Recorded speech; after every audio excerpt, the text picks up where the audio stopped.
पहली बात तो यह है कि सरकारें मिडिल क्लास को एक आत्मा रहित कंकाल समझती हैं, जिसकी हड्डियों पे चढ़ के $5 ट्रिलियन इकोनॉमी बनाना चाहती हैं। सर, इस देश का मिडिल क्लास कमर तोड़ मेहनत करता है, लेकिन इस मेहनत के बावजूद मिडिल क्लास गरीब हो रहा है, अमीर नहीं हो रहा। काफी चर्चा हुई सर सरकार द्वारा कि हम मिडिल क्लास के लिए 12 लाख की टैक्स रियायत लेकर आए।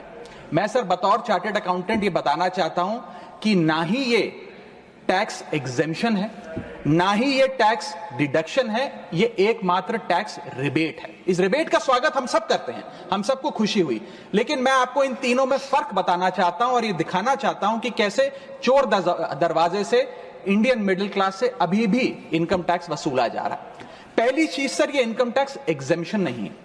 एग्जेम्पशन होता है जैसे एक सोर्स ऑफ इनकम पर इनकम टैक्स लगे ही ना, जैसे कि इस देश में एग्रीकल्चरल इनकम, खेती बाड़ी से जो कमाई होती है उस पर कोई इनकम टैक्स नहीं लगता। ये वो नहीं है। ये टैक्स डिडक्शन भी नहीं है। टैक्स डिडक्शन होता है कि फर्ज करिए आपने साल में 15 लाख रुपए कमाए, इनकम टैक्स डिडक्शन आपको 12 लाख रुपए की मिली, तो 15 घटा 12 3 लाख पर आपको इनकम टैक्स देना पड़ेगा। ये टैक्स डिडक्शन भी नहीं है, ये टैक्स रिबेट है। यानी कि 12 लाख तक अगर आपने पैसा कमाया साल में तो आपको इनकम टैक्स नहीं देना, लेकिन जैसे ही 12 लाख से ज्यादा, फर्ज करिए आपने 12 लाख 1,000 रुपए कमाया, तो पूरे 12 लाख 1,000 पे आपके स्लैब अनुसार आपसे इनकम टैक्स वसूला जाएगा। और दूसरी चीज, कैपिटल गेन्स पे, यानी कि अगर आप अपने कोई मकान बेचते हैं, सोना बेचते हैं, इक्विटीज बेचते हैं, शेयर्स बेचते हैं, उस पर जो कैपिटल गेन पे, मुनाफे पे लगता है टैक्स, वो इस 12 लाख की सीमा में नहीं आएगा, उस पे आपको अतिरिक्त टैक्स देना पड़ेगा। सर, लेकिन इस 12 लाख की रियायत से कितने लोगों को भारत देश में फायदा हुआ, यह भी समझने की आवश्यकता है। हम 140 करोड़ की आबादी वाले देश में रहते हैं, जिसमें मात्र 8 करोड़ लोग इनकम टैक्स की रिटर्न भरते हैं, और इन 8 करोड़ लोगों में से मात्र 3 करोड़ लोग इनकम टैक्स भी भरते हैं।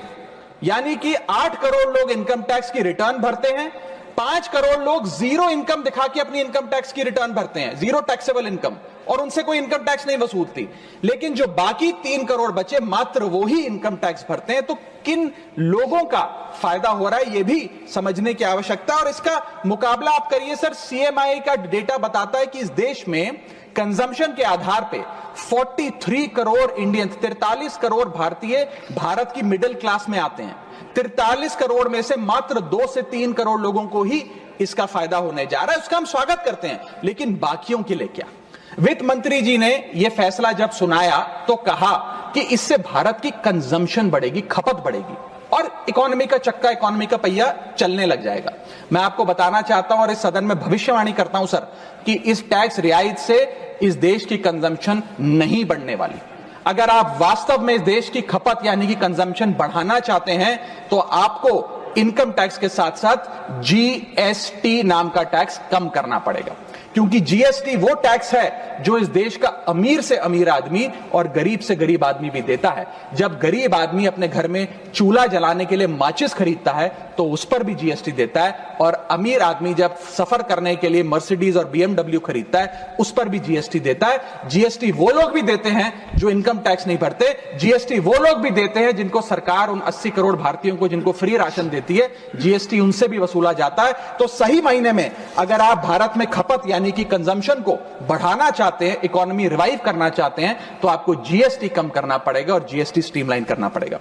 Sir, about the 12 lakh rupee, I honestly want to request humbly Honorable Member Raghav Chadha ji to please kindly not mislead the House. I don't mean he intended it to do. I don't think he intended to mislead the House. But the way he put the whole detail about the personal income tax, which has come in this budget, sir, 25-26, we issued FAQ. Just as soon as I finished my speech, the FAQ was put out. Lots of people who asked the questions have all been comprehensively given explanation. For an honorable member to come to the House and say, no, you will pay entirely every rupee post your 12 lakh salary. No, the marginal relief takes it further down. You don't need to pay till about 12 lakh. Raghav Chadha, honorable member, kindly indulge me. I will give you number by number. Listen to me. Sir, 12 lakh 10,000. If suppose the person earns more than 12 lakh, that was his core worry. I'm saying if he earns more than 12 lakhs, suppose he earns 12 lakh 10,000, the tax without marginal relief would have been 61,500. Whereas with tax marginal relief given, which is given in the budget, he pays only 10,000 rupees. All right, sir. So yes, 12 lakh 50,000. What if he earns that much? The tax without marginal relief.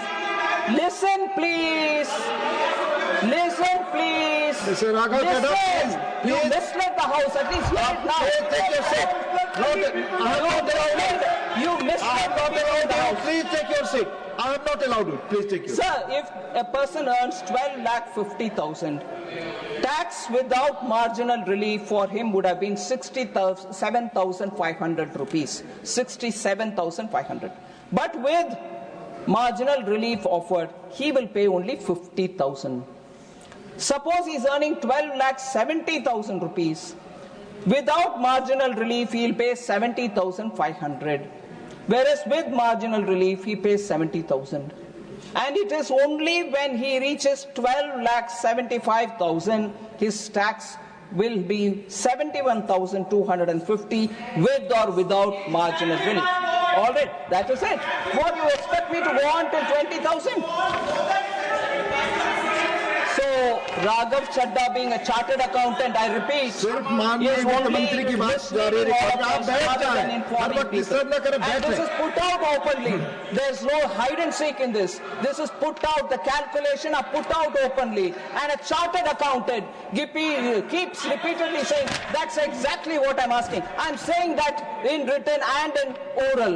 What more does he want? I've not hidden anything here. कल राज्यसभा में budget पर बात करते हुए वित्त मंत्री निर्मला सीतारमण जी ने मेरे बयान को लेकर काफी कटाक्ष किया और ये भी कहा कि मैंने हाउस को मिसलीड करने की कोशिश करी।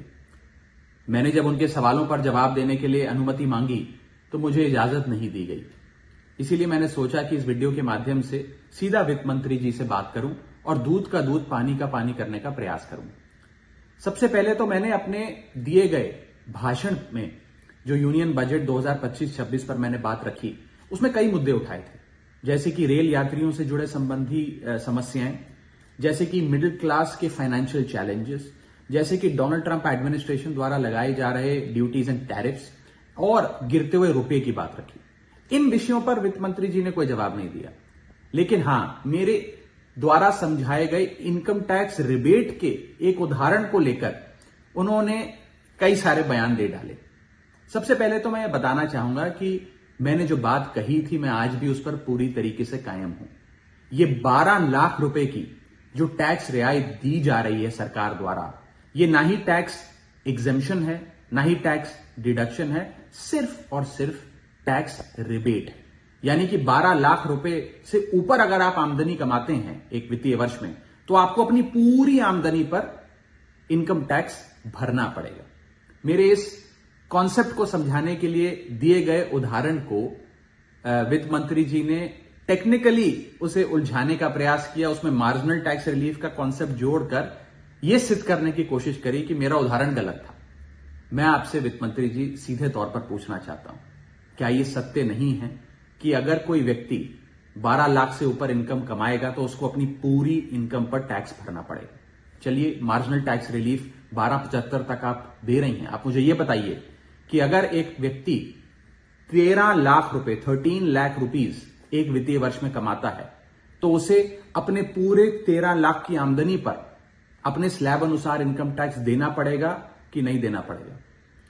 या 13 लाख माइनस 12 लाख की टैक्स रिबेट 1 लाख पर देना पड़ेगा? सही जवाब है कि उसे पूरे 13 के 13 पर इनकम टैक्स भरना पड़ेगा। मान लीजिए कोई शख्स 12,76,000 रुपए कमाता है साल का, तो उसे पूरे 12,76,000 पे इनकम टैक्स भरना पड़ेगा, ना कि मात्र 76,000 रुपए जो उसने 12 लाख रुपए के ऊपर कमाए। ये टैक्स रिबेट का कॉन्सेप्ट समझाने के लिए मैंने एक उदाहरण दिया था और मैं आज भी उस पर कायम हूं कि 12 लाख रुपए से यदि 1 रुपया भी आप फालतू कमाते हैं तो आपको अपनी पूरी इनकम पर इनकम टैक्स देना पड़ेगा। उसको मेरे उस बयान को लेकर वित्त मंत्री जी ने मुझ पर काफी व्यक्तिगत हमले भी किए, मेरे बारे में व्यक्तिगत टिप्पणियां करी। मैं बस इतना ही कहना चाहता हूं कि मेरे मन में माननीय वित्त मंत्री जी के लिए बहुत आदर और सत्कार है। वो अनुभव में, ओहदे में, उम्र में मुझसे बहुत बड़ी हैं। मेरा बस इतना ही कहना है कि आगे से मुझे उम्मीद है कि वित्त मंत्री जी इस प्रकार के व्यक्तिगत बयानों से बचेंगी और सिंपल टैक्स कॉन्सेप्ट्स लाने के लिए जो उदाहरण दिए गए हैं उनको टेक्निकली तोड़ मरोड़ के जनता के सामने प्रस्तुत करने का प्रयास नहीं करेंगी।